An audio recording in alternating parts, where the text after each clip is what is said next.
Hola, Pierre, ¿cómo le va?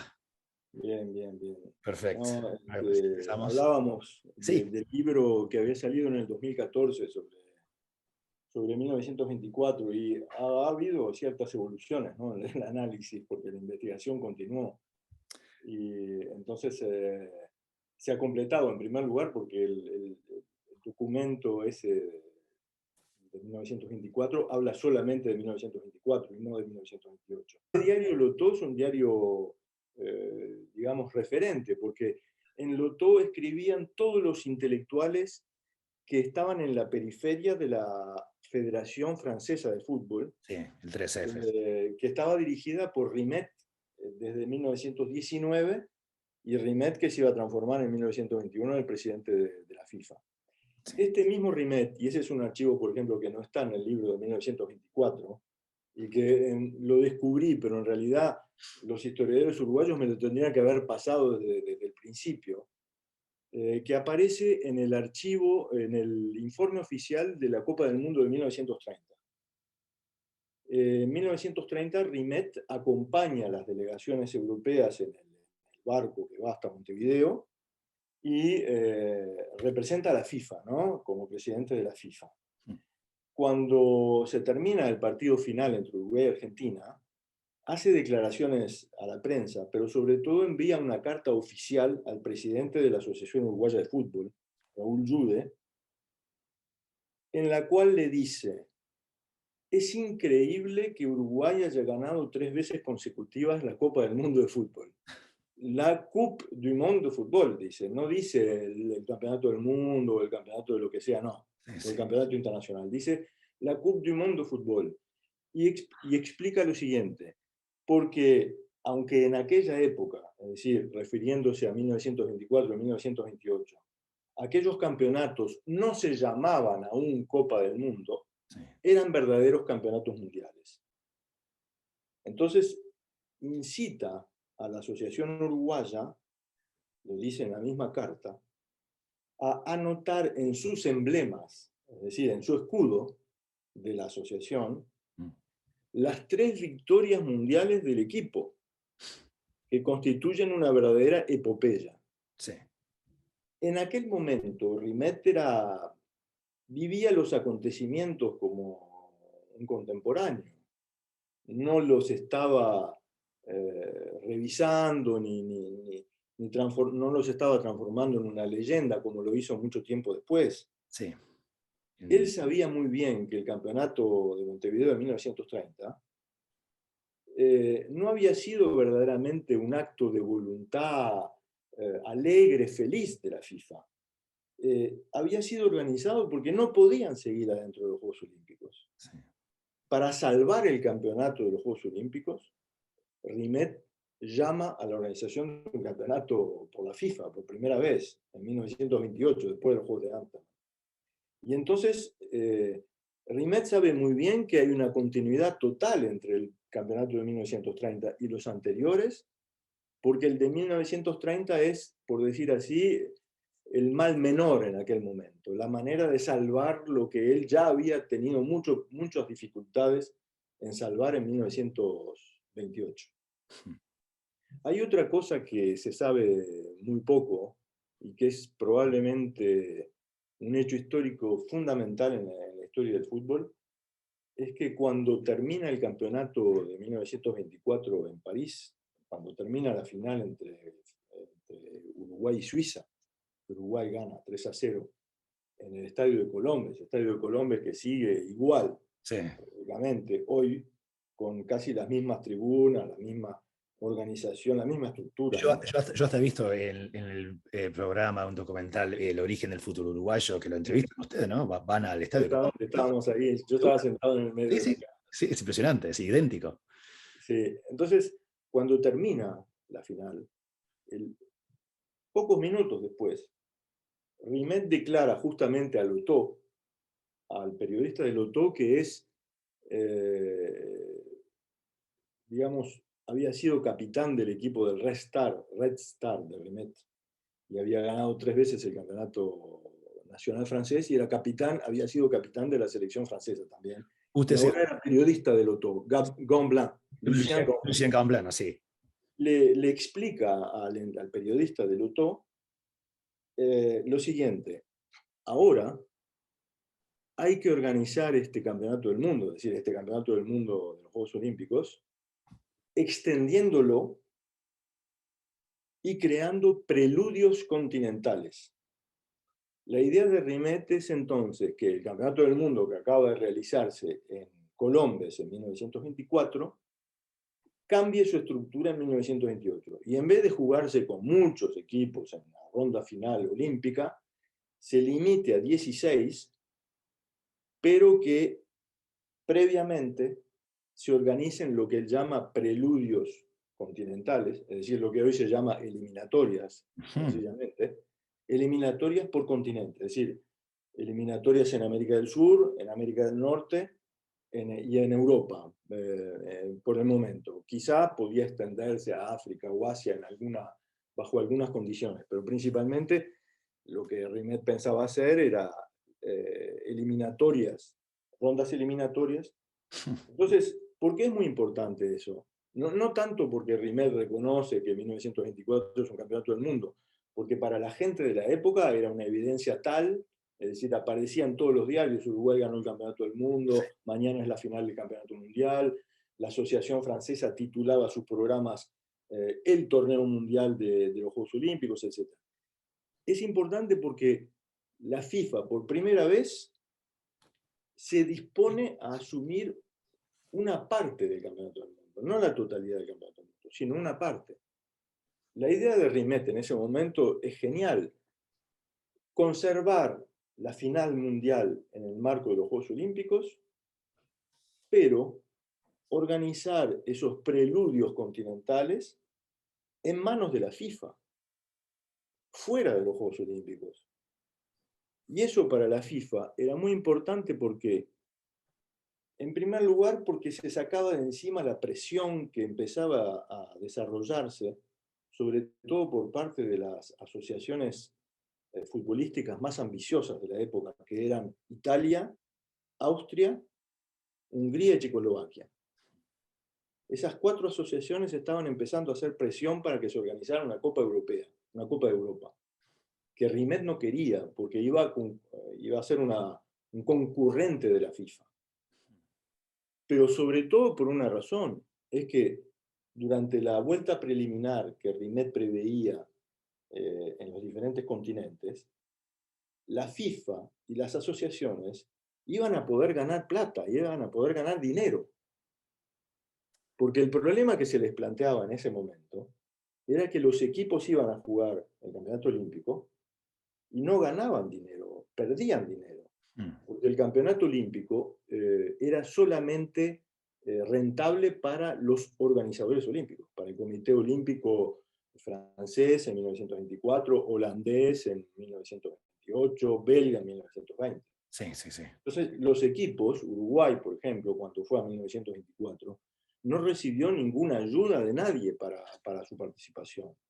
La gira que hizo por España, que fue criticada como paga por mecenas, por algunos dirigentes suizos que estaban en el negocio del fútbol muchísimo más que los dirigentes uruguayos, no fue más que una gira sacrificada para poder financiar la participación olímpica.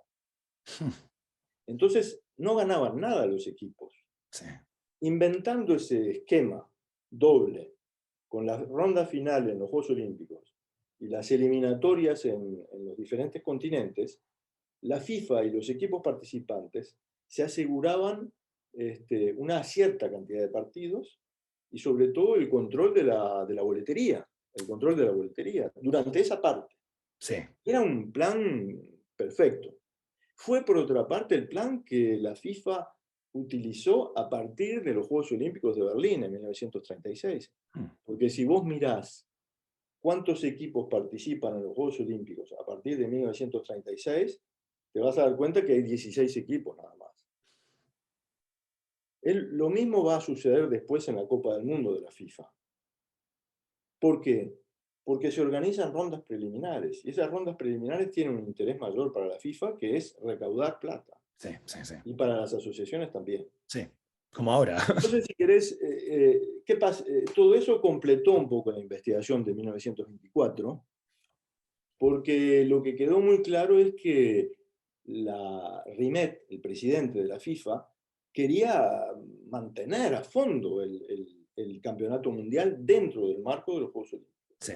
¿Cuál es la historia en general? O sea, ¿la FIFA siempre quiso reconocer oficialmente el 24 y 28 o ha querido distanciarse en un sentido de esa historia olímpica? Usted ha mencionado en su libro también que han habido como intentos a revisionismo, ¿no? De parte de la FIFA, con algunos libros, ¿no? Creados después de 1980. O sea, ¿cuál es su opinión sobre eso? Sí. Mira, es un tema complicado, ¿no? Porque eh, la gente cree que la historia del fútbol es una cosa muy fácil que se resuelve en 3 patadas, ¿no? En 2 frases y en algunas citas deformadas, como en un boliche, ¿no? Como en un bar, ¿no? En una discusión de bar. Y la historia del fútbol, como la historia de todos los deportes o la historia de los Juegos Olímpicos, es tan complicado como cualquier otra historia. Es sin ninguna duda menos grave que la historia de la esclavitud, la historia de la guerra mundial o la historia de la formación de América Latina. Pero es una historia que es complicada y que requiere estudio. No se puede resolver así, tac, una frase y el asunto está resuelto. Eh, lo que hay que tener presente es que para comprender bien la situación, vamos a poner el caso de 1924 y 1928, hay que cambiar de época, es decir, hay que entrar en una época, un siglo atrás, y sobre todo en una época que era la época olímpica del deporte, la época olímpica del fútbol. No hay que olvidar que la FIFA fue creada por la misma organización, la USA francesa, que creó los Juegos Olímpicos. La USA francesa de Coubertin crea los Juegos Olímpicos en 1894 y 10 años después crea la FIFA. Crea los Juegos Olímpicos como un movimiento mundial y crea la FIFA no como un movimiento mundial. Porque suele decirse que la FIFA se creó con el objetivo de organizar el Campeonato del Mundo de Fútbol. No, eso no es así. La FIFA se creó con el objetivo de organizar el Campeonato Europeo de Fútbol. La Copa de Europa, decía Guerin y decían los dirigentes de la época. Sin embargo, se creó con una óptica olímpica, con los mismos conceptos olímpicos. ¿Y esos conceptos olímpicos cuáles eran? Eran que un campeonato internacional es un campeonato que se disputa entre selecciones. Sí. Y un campeonato mundial es un campeonato en el que juegan selecciones de Europa y de América, del viejo mundo y del nuevo mundo. Eso es así desde que empieza el movimiento olímpico, desde que se funda el movimiento olímpico. Tan es así que en 1900 los campeonatos de atletismo ya son considerados como los campeonatos del mundo del atletismo. ¿Por qué? Porque vienen en masa los extraordinarios atletas estadounidenses que dominan las pruebas. Entonces, la evidencia es tal ante un campeonato internacional mundial, que estaba América, Canadá, a veces representantes de Australia, y los británicos, los franceses, y con el resultado de la dominación americana, norteamericana, que no se puede negar el carácter mundial de ese campeonato. Entonces se instaura un concepto.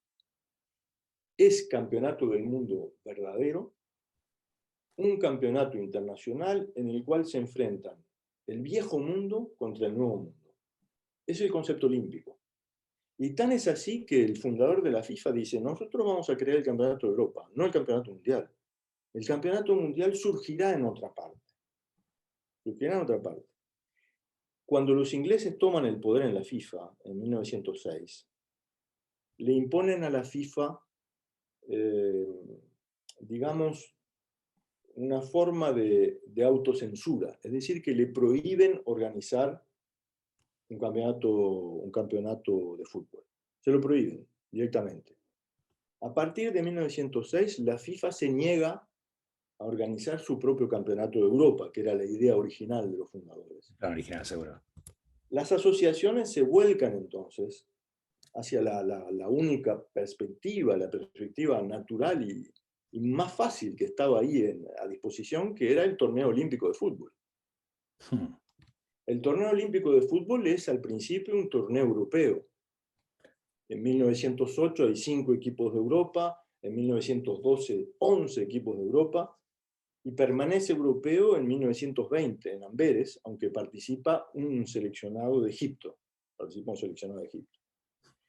Pero a partir de poco antes de la Primera Guerra Mundial y inmediatamente después de terminada la Guerra Mundial, se impone un sentimiento mundialista en Europa. La FIFA considera en 1914 que el campeonato olímpico se va a transformar en mundial de manera inminente. Ya lo considera eso, los dirigentes lo consideran. Y en 1919, cuando se termina la guerra, los americanos, el mando militar americano, organiza, con el acuerdo del gobierno francés, los Juegos Militares Interaliados. En realidad participan en esos Juegos equipos atléticos que van mucho más allá del militar, mucho más allá de lo militar, porque los franceses obtienen que finalmente prácticamente todo ciudadano pueda formar parte de los equipos que se presentan allí. Y entonces se da un campeonato de fútbol, que es conocido como el Torneo Interaliado de Fútbol en 1919, en el que por primera vez se enfrentan seleccionados de América con seleccionados de Europa. Juegan 6 seleccionados de Europa y Canadá y Estados Unidos. Entre los seleccionados de Europa están los más fuertes, porque están Italia, que ya empieza a ser una potencia futbolística, y sobre todo Checoslovaquia, que era considerada en ese momento como la potencia máxima del fútbol. ¿Y qué hacen esos equipos? Meten a sus mejores profesionales, porque ya todos los clubes importantes estaban profesionalizados, y el reglamento de los Juegos Interaliados es totalmente abierto. Es decir, que explícitamente se indica que pueden participar en esos Juegos tanto los atletas amateur como los atletas profesionales. Entonces ese campeonato, que es el primer campeonato mundial, aunque no es el primer campeonato del mundo verdaderamente, porque está limitado a los países aliados, hay solo 20 países están invitados a disputar eso, crea un antecedente que cambia totalmente la percepción, sobre todo en Francia, porque son los franceses que lo organizan. En ese momento está creándose la nueva asociación francesa, la Fédération Française de Football Association, FFFA. Y Rimet quiere que en adelante, cuando la posibilidad se presente, el campeonato olímpico se parezca al campeonato interaliado, pero abierto a todos los países. El problema es que en 1920 los Juegos Olímpicos se organizan en Bélgica. Y la Asociación Belga de Fútbol, como otras asociaciones, como la sueca, la holandesa, en parte la inglesa, la suiza también en parte, es una organización favorable al amateurismo, que se opone al profesionalismo. Entonces vuelve al esquema de los campeonatos olímpicos anteriores. Es decir, organiza un campeonato reservado a los futbolistas amateurs y los futbolistas estadounidenses, que ya están en una situación de profesionalismo muy avanzado, no vienen. No vienen porque tienen miedo de que les digan cuando lleguen a la puerta del campeonato, no, ustedes son profesionales, no pueden entrar. Sí. Cuando uno ve la historia del fútbol estadounidense, se da cuenta de que a partir de 1905, 1908, las grandes empresas industriales de la costa, que son astilleros, fabricantes de barcos, industria metalúrgica, industria textil, etc., crean sus equipos profesionales con futbolistas pagos por la empresa y organizan los campeonatos. Eso da como resultado en 1921 la famosa American Soccer League, que va a durar unos 15 años y que es tan profesional, que está inspirada en el modelo del profesionalismo del béisbol. El béisbol es profesional desde 1880. Una pregunta, yo creo que una pregunta muy importante sería, ¿por qué es que las estrellas del 24 y el 28 son legítimas? Bueno, Uruguay se puso las estrellas en la camiseta en 1991, ¿no?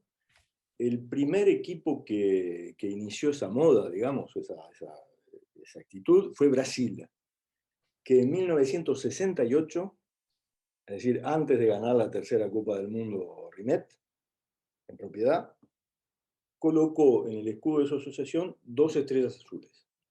Dos estrellas azules, ¿no? Esas estrellas son una creación de las asociaciones. ¿Qué significaban en ese momento y qué significan aún hoy? Hemos ganado tantas veces el Campeonato Mundial de Fútbol. ¿Qué se entendía en aquella época por Campeonato Mundial de Fútbol?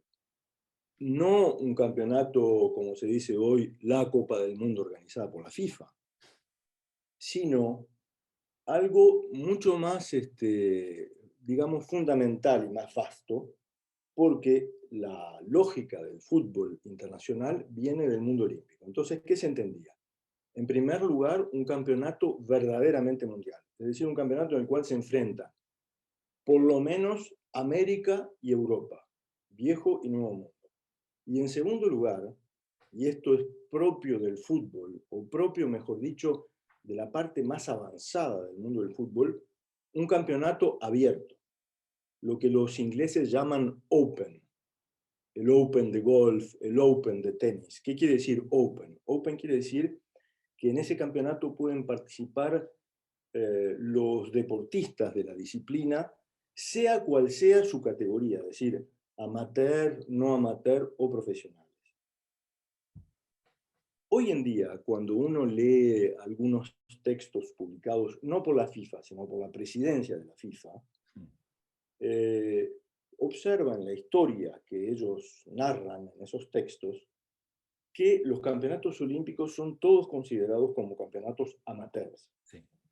Entonces se considera que 1920, 1912, 1924 y 1908 fueron campeonatos amateurs y que a partir de 1930 se sacaron se sacaron los campeonatos de fútbol de los juegos y en consecuencia de eso se pudo organizar finalmente el verdadero campeonato mundial abierto a todos los futbolistas, abierto a todos los jugadores, ¿no? El problema es que esa historia no corresponde a la realidad, porque la realidad es que efectivamente los campeonatos de fútbol fueron amateurs hasta el campeonato de 1920, porque las tres asociaciones que organizaron esos tres primeros campeonatos de fútbol olímpicos estaban convencidas de que el amateurismo era lo mejor para el fútbol. La Federación Inglesa en 1908, la Sueca en 1912 y la Belga en 1920. Pero la francesa no. La francesa no estaba para nada convencida de eso. La francesa quería organizar campeonatos universales. Y universales quiere decir abiertos a todos, inclusive a las clases populares que recibían un salario para practicar el deporte. Entonces, cuando se organiza el Campeonato Olímpico de Fútbol en 1924, en momentos en que, por casualidad, digamos, Rimet es a la vez presidente de la Federación Francesa y presidente de la FIFA, decide él personalmente, tenía prácticamente los plenos poderes en aquella época, organizar un campeonato universal por primera vez. Y de hecho, pide a la Federación Francesa y a su secretario general, Henri Delaunay,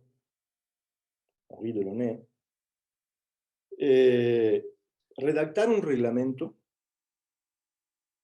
que ignore el tema del amateur y del profesional. Es decir, que no lo mencione. Cuando un reglamento no menciona el tema del amateur profesional, se trata de un reglamento abierto. Y Delaunay, que redacta ese reglamento para el Campeonato Olímpico y en nombre de la Federación Francesa, pero también en nombre de la FIFA, bajo supervisión del presidente de la FIFA, Jules Rimet, que es también presidente de la Federación Francesa, redacta un editorial en la prensa oficial francesa en el cual explica por qué el reglamento del Campeonato de Fútbol de 1924 es abierto. Y dice textualmente que la FIFA no se mete en las cuestiones nacionales del amateurismo y que el fútbol internacional es, por definición para la FIFA, un fútbol abierto a todos los futbolistas. Y da como ejemplo el hecho de que en los partidos internacionales que disputan las selecciones continentales contra la selección de Inglaterra, la selección de Inglaterra está alineando desde 1921 a una gran cantidad de jugadores profesionales de primer plano. Es decir, que la selección de Inglaterra, que a partir de 1921, después de la derrota de los amateurs ingleses en 1920, viene a jugar los partidos amistosos al continente, es una selección profesional, es una selección de profesionales. Entonces, ¿qué sucede? En 1924 los franceses dicen, se terminó este asunto del amateurismo de los ingleses. Nos vamos a liberar de esa opresión. Nos vamos a liberar de ese obstáculo que impide que nuestros jugadores del pueblo, nuestros jugadores pobres, nuestros jugadores obreros, que reciben salarios para jugar al fútbol, para que sus familias no se mueran de hambre, puedan venir a jugar el campeonato olímpico. Y vamos a reglamentar ese campeonato como abierto. Al mismo tiempo, se da un fenómeno, digamos, incalculado, no calculado, inesperado, que se consideraba inminente, que se sentía en el aire, ¿no? Que estaba ahí en el aire, pero no se tenía la certeza de que se iba a realizar. ¿Qué es ese fenómeno? Que es que en 1923, en el Congreso de la FIFA de Ginebra, Uruguay y Estados Unidos confirman su participación. Prometen a Rimet que van a jugar el campeonato olímpico de 1924. Entonces, Rimet, a través de la Federación Francesa, anuncia en la prensa oficial que el primer campeonato del mundo verdadero se va a disputar en París y los suburbios en 1924.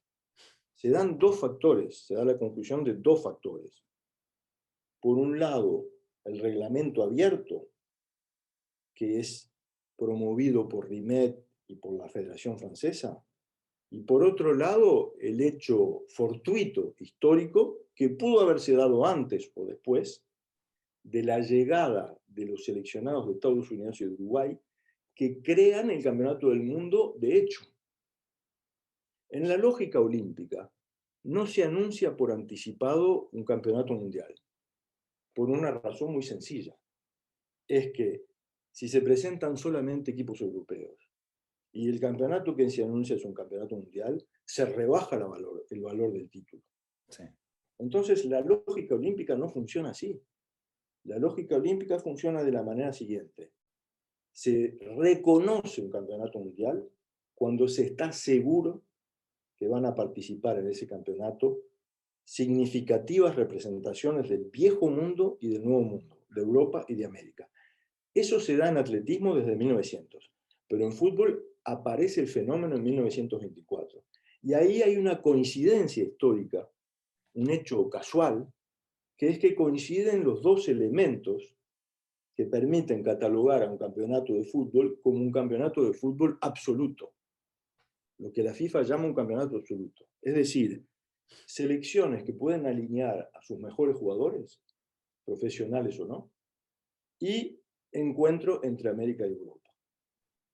Ese es el punto que los libros que publica la presidencia de la FIFA desde en el 2004 o el Museo de la FIFA en 2017, no lo quieren admitir, porque en su conflicto con el movimiento olímpico, un conflicto, digamos, relativamente reciente con el movimiento olímpico, porque ese conflicto data de 1930 principalmente, quieren siempre rebajar lo que hizo el movimiento olímpico.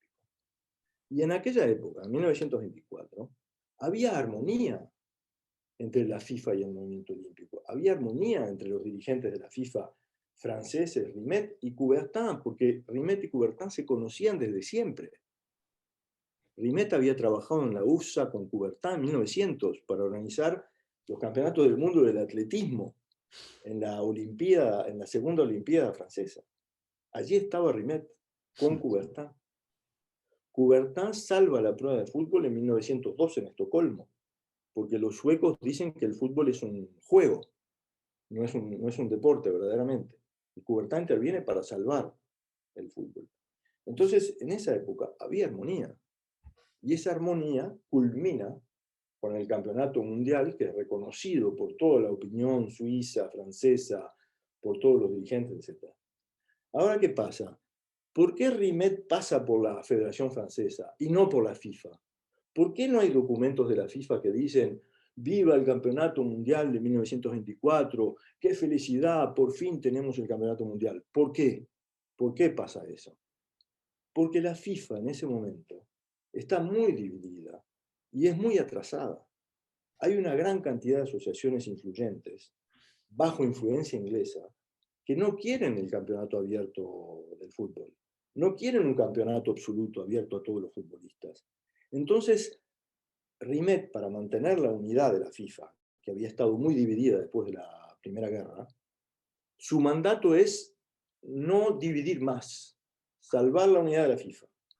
Entonces, Rimet decide no plantear dentro de la FIFA los problemas susceptibles de agudizar las divisiones internas. Él podía perfectamente someter al Congreso de la FIFA de 1923 la idea de decidir, por ejemplo, calificar el Campeonato Mundial de 1924 como Campeonato Mundial abierto. Pero sabía que se iba a enfrentar entonces a dos graves problemas.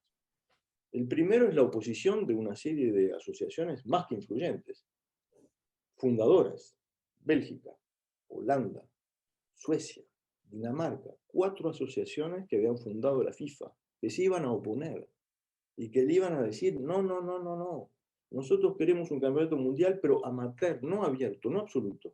Entonces no quiere pasar.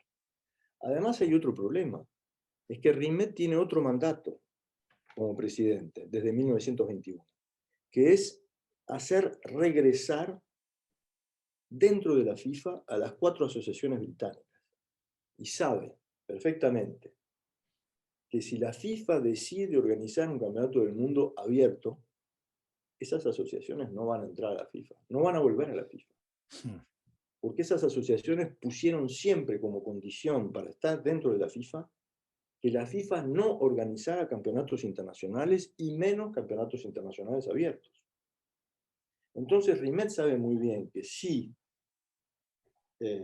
somete al Congreso de Ginebra esas decisiones que son demasiado pesadas para sus pequeños hombros atrasados y confusos de aristócratas, porque había muchos aristócratas en aquella época en la FIFA, y muchos países monárquicos.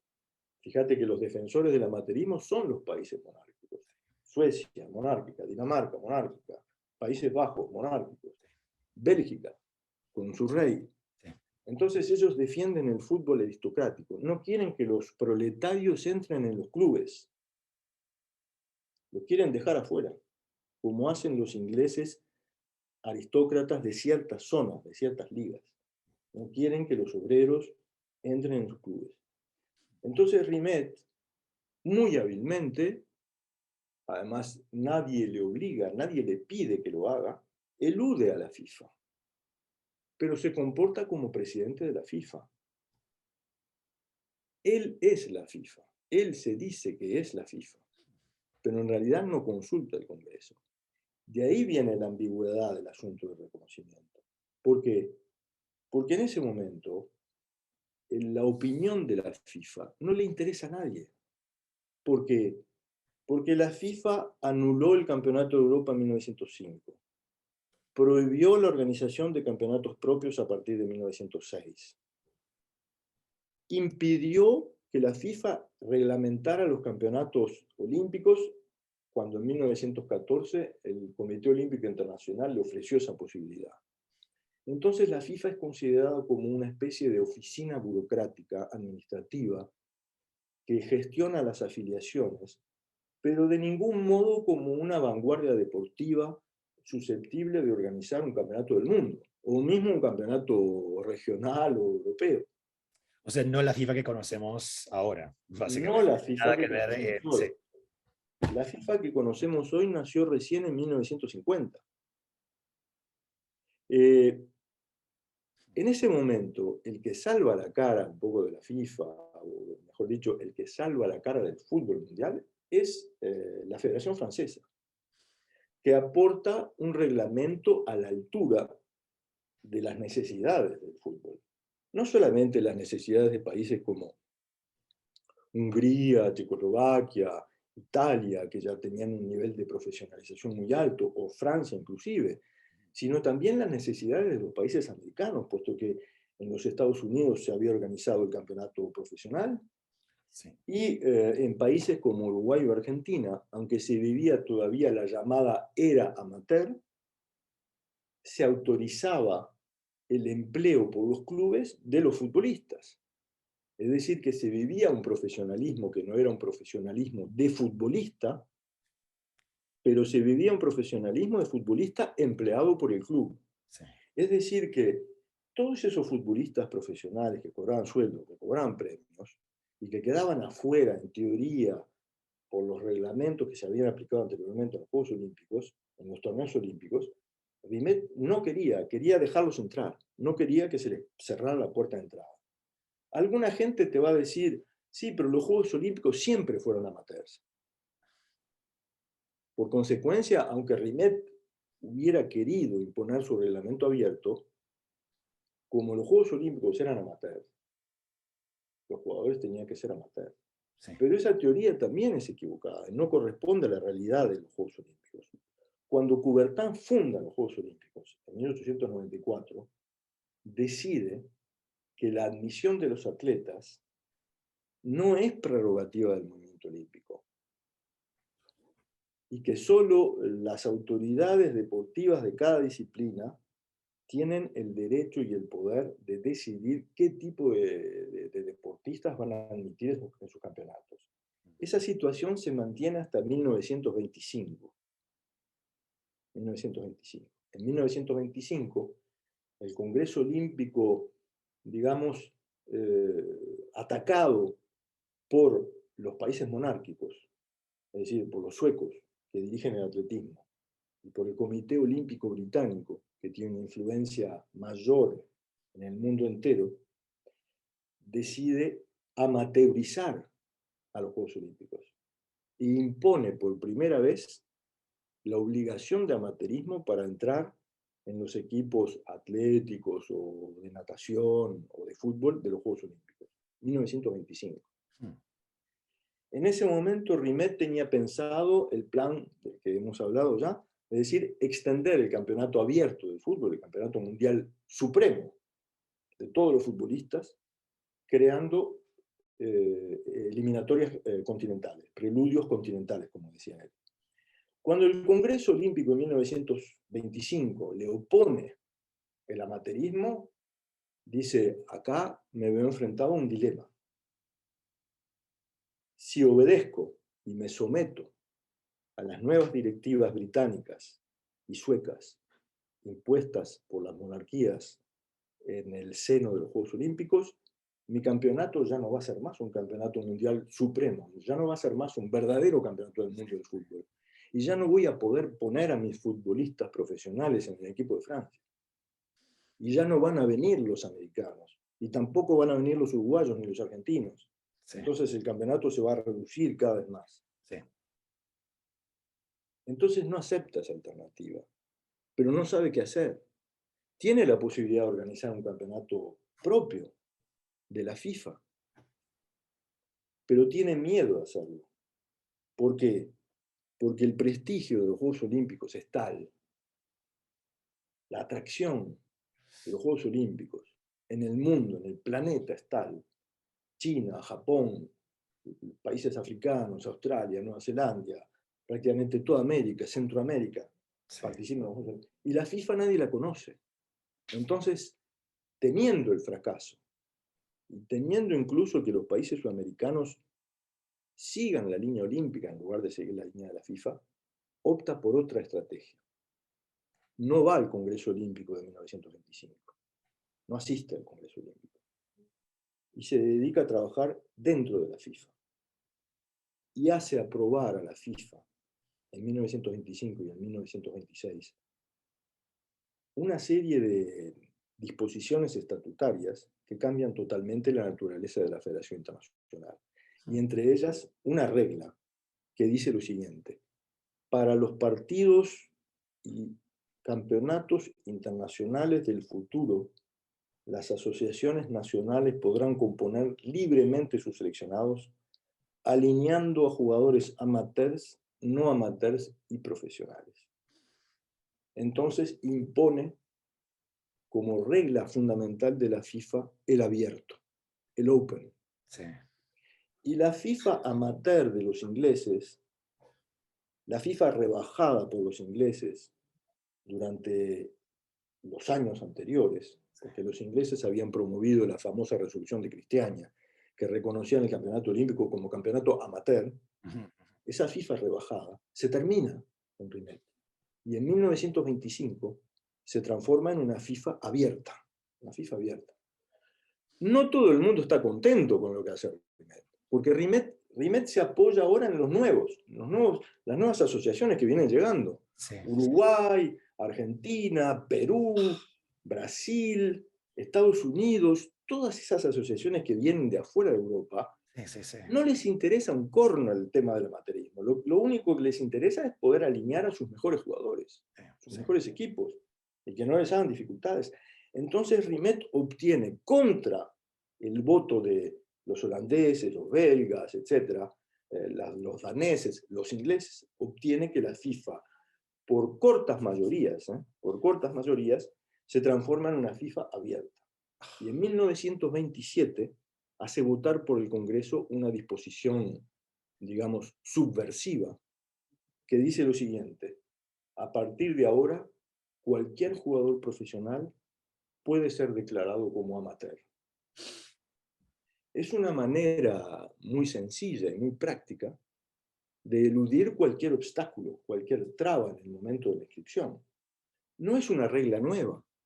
Existe en el tenis desde 1900 y existe también en la Federación Inglesa de Fútbol desde que el profesionalismo existe. Es decir, desde que existe un profesional en Inglaterra, puede convertirse en amateur si la asociación lo acepta.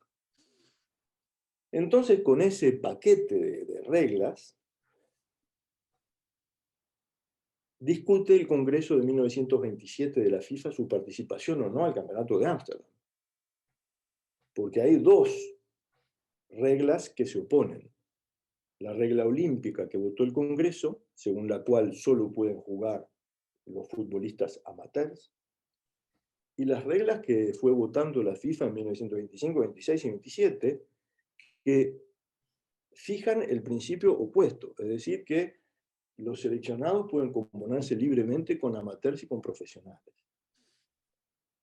Los holandeses y los belgas se oponen a Rimet y dicen no, vamos a ir al Campeonato Olímpico y vamos a aceptar las reglas que nos impone el Comité Olímpico Internacional, que en definitiva no son tan malas.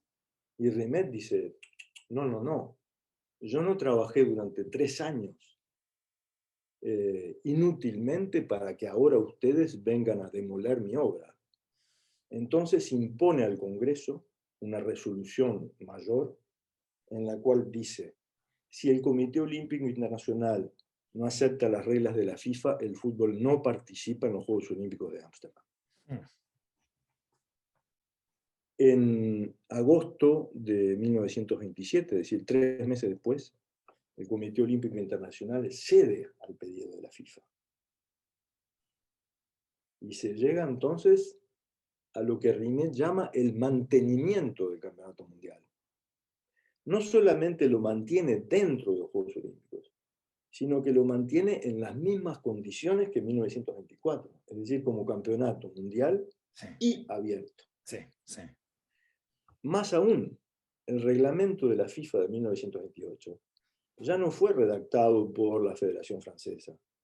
Son los estatutos de la FIFA mismos, sacados así del paquete de los votos de los congresos de la FIFA, y puesto así, los textos en bruto como reglamento del campeonato de fútbol de 1928.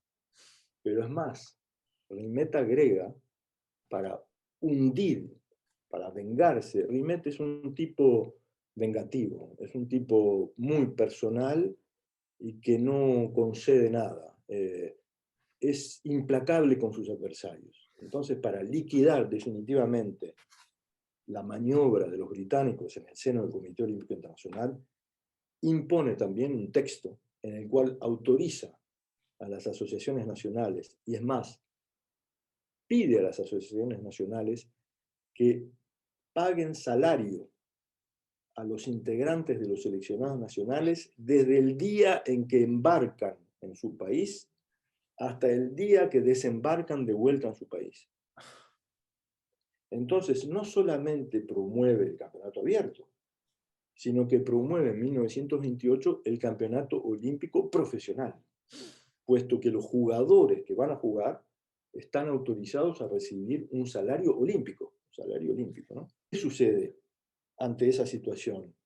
América viene en masa, porque ya no se presenta solamente Uruguay y Estados Unidos, sino que se agrega México, Chile y Argentina. Pero del lado europeo hay resquemor, hay molestia, porque Rimet se ha comportado, hay que decir las cosas, digamos, visto desde ahora, de una manera un poco extremista, un poco radical, subversiva. Sí. Se opuso con un chantaje y con una maniobra pasando por el Congreso de la FIFA, sin decir al Congreso de la FIFA realmente hacia dónde iba su maniobra, se opuso al Comité Olímpico Internacional y le puso el cuchillo en la garganta a último momento. Sí. El tenis ya se había ido por las razones del amateurismo. Entonces el Comité Olímpico holandés no podía permitirse que a su edición de 1928 faltaran el tenis y el fútbol. Sí. Entonces Rimet gana ese chantaje, pero las asociaciones de Holanda, de Bélgica, de Suecia, de Dinamarca están desconformes. Entonces Suecia no va a 1928. Dinamarca no va. Y Bélgica y Holanda van, pero con un juego molesto porque no se atreven a poner todos sus profesionales en su seleccionado y se hacen aplastar por los equipos de América. Sí, Holanda pierde el primer partido, ¿no? Como local. Holanda tiene la mala Ay. suerte, Holanda Sí. tiene la mala suerte de caer Sí. ante Uruguay en el primer partido. ¿Y qué hace Holanda? Holanda presenta un reclamo contra Scarone, supuestamente profesional, porque había atravesado un periodo de 6 meses de prueba en el Barcelona en 1926. Y Rimet dice a los holandeses, pero ¿qué tengo que tratar yo si los profesionales están autorizados a jugar este campeonato? Entonces, el reclamo de Holanda se da vuelta contra los holandeses, porque los jugadores holandeses entienden que sus dirigentes tienen miedo de perder y están empleando métodos que no son los métodos de la cancha. Y cuando van a jugar con Uruguay ya van perdidos, ya van derrotados. Entonces, Bélgica es eliminada rudamente por Argentina, Uruguay elimina a Holanda, elimina a Alemania en un partido donde la brutalidad alemana sorprende a todos los observadores, y en particular a los observadores franceses. Alemania publica dibujos de Andrade el Negro dando patadas furibundas a los jugadores alemanes. Empieza la leyenda negra del fútbol uruguayo. Y Uruguay y Argentina juegan la doble final y Uruguay vuelve a ganar otra vez. Sí. Entonces, ¿qué se ve en ese campeonato de 1928?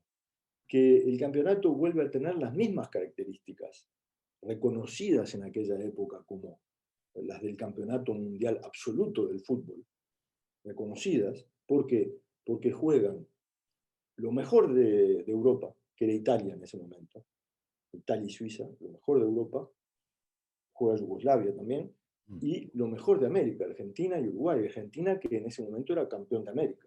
Sí. Uruguay no era campeón de América, era campeón de América en 1924, Sí. pero no en 1928. Entonces se vuelven a dar las dos características. Pero Rimet también, nuevamente, hábilmente, no, no puede solicitar a Holanda y a Bélgica abiertamente dentro de la FIFA para proclamar salvamos el campeonato del mundo absoluto, porque Holanda y Bélgica siguen convencidas de que el camino subversivo de Rimet contra el amateurismo no es el suyo. La prueba, el reclamo de Holanda contra el jugador uruguayo por profesionalismo, que es un ataque directo contra la presidencia de la FIFA y contra todo lo que hizo Rimet en estos últimos años. Entonces Rimet desconfía del aparato de la FIFA, desconfía del Congreso y se limita a imponer de esa manera el camino que le conviene al fútbol mundial. Es por eso que no se encuentran documentos del Congreso de la FIFA que digan abiertamente viva el campeonato del mundo de fútbol, esto y lo otro. Y que esos campeonatos fueron campeonatos mundiales, pero esos campeonatos mundiales deben de ser considerados no como campeonatos mundiales de la FIFA, sino como campeonatos mundiales de las asociaciones. Campeonatos mundiales olímpicos de las asociaciones. ¿Y qué se entiende por asociaciones? Las asociaciones más lúcidas, las más avanzadas. Italia y Francia son en ese momento la vanguardia del fútbol europeo. Y Argentina y Uruguay son la vanguardia del fútbol americano. Esas 4 asociaciones, 3 de las cuales están representadas en el cuadrado final de 1928, que se completa con Egipto. Sí. Italia es tercera, Argentina segunda, Egipto cuarto y Uruguay ocupa el primer lugar. Sí, sí, sí. ¿Qué sucede cuando termina el campeonato del mundo, el campeonato mundial nuevamente? Que si uno mira otra vez las tapas del Loto y de la prensa francesa va a ver exactamente lo mismo. Uruguay otra vez campeón del mundo, Uruguay campeón mundial, Uruguay vuelve a ganar el campeonato mundial. Bueno, ¿qué es lo que sucede? Es que Rimet sabe que en 1930 hay un nuevo Congreso Olímpico y que el Congreso Olímpico esta vez le va a devolver el chantaje. Es decir, que le va a decir, si la FIFA mantiene sus reglamentos en los Juegos que se van a jugar en Los Ángeles en 1932, la excluimos al fútbol de la competición. Entonces, Rimet tiene una sola salida, que es la que le vienen proponiendo algunas asociaciones dentro de la FIFA, que es crear campeonatos propios. Sí. Crear campeonatos propios. El problema es que sobre los campeonatos propios hay dos orientaciones, hay dos campeonatos posibles.